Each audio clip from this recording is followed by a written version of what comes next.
Madame, Monsieur, bonjour. Un accord politique pour la fête nationale. Bardo-Wever l'avait promis et c'est fait. Pension, marché du travail, réforme fiscale. Le gouvernement fédéral a obtenu son accord de l'été au bout de la nuit avec une conférence de presse aux petites heures. On voit cela avec Baptiste Tupin et Tiziam Kouache. Bienvenue à cette première conférence de presse du gouvernement Arizona. Les horaires Arizona sont un peu particuliers, les horreurs aussi.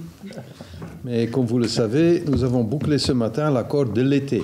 C'est donc au bout de la nuit, au petit matin, que l'accord de l'été a été arraché. Entouré de ses vice-premiers, c'est dans la salle du Conseil des ministres que Bardo-Wever a détaillé les contours des réformes à venir, notamment en matière fiscale. De focus ligt er op mensen die werken. En vooral dan mensen die werken voor een laag loon of een gemiddeld loon. Tegen 2029 moet die lastenverlaging gemiddeld een honderdtal euro per maand opleveren, netto, voor wie werkt.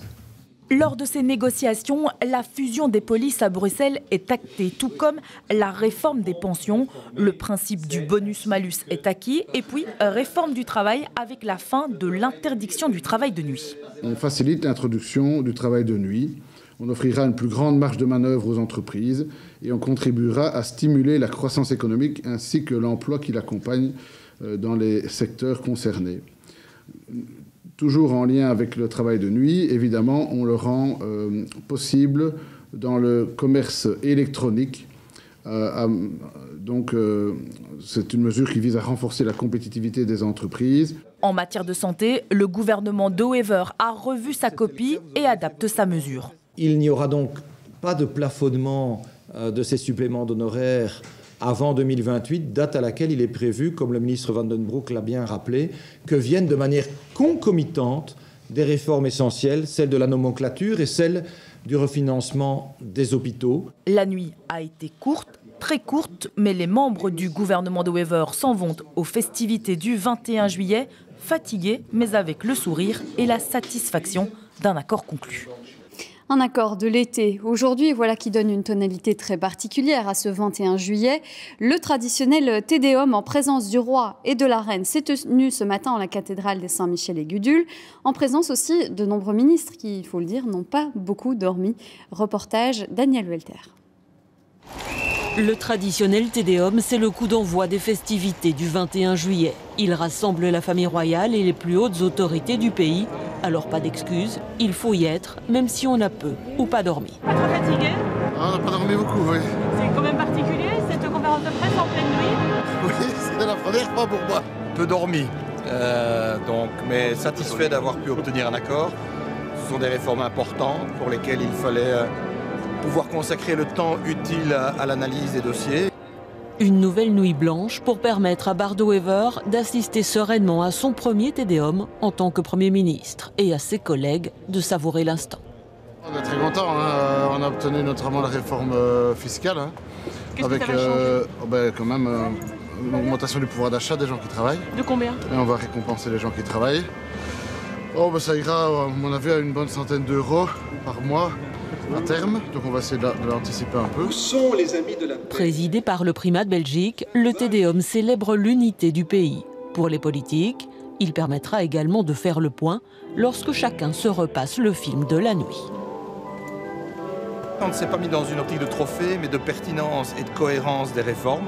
Nous, on était très sensibles à ce que cette volonté de changement s'accompagne aussi d'un sens de la justice pour s'assurer qu'on préservait la cohésion sociale tout en travaillant à la soutenabilité de nos pensions et à la compétitivité de notre économie. Qu'est-ce que vous n'avez pas obtenu?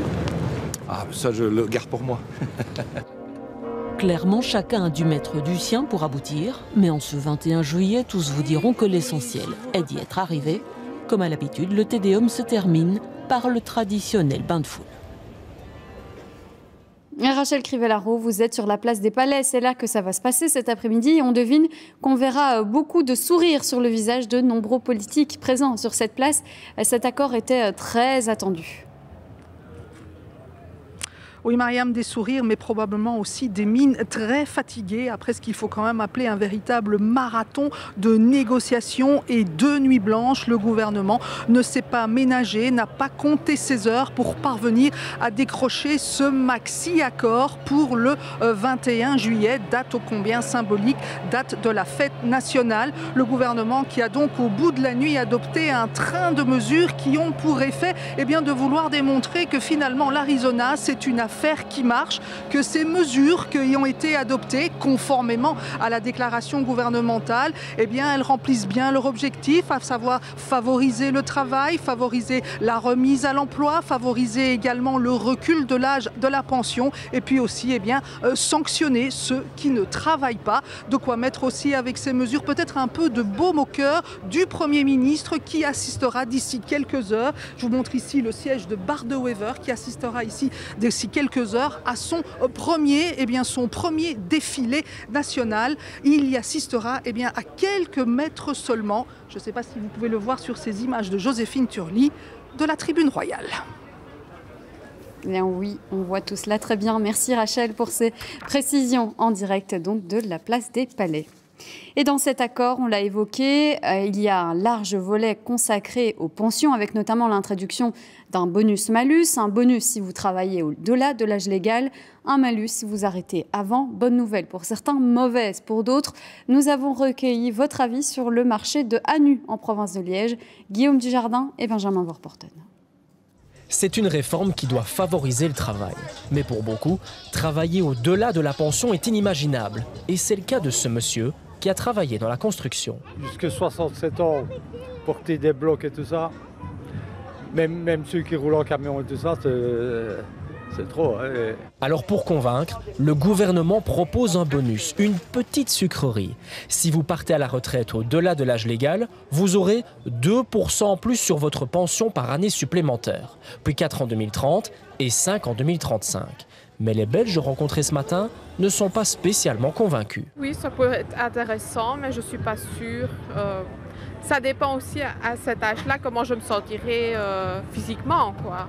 Le problème, c'est que si vous arrêtez de travailler plus tôt, vous serez pénalisé. Un malus. On vous retirera 2% de pension par an, puis 4, et enfin 5 dès 2035. Honnêtement, je pense que le mieux, ce serait de laisser les gens partir à leur pension tranquillement pour laisser la place aux jeunes qui cherchent du travail, justement.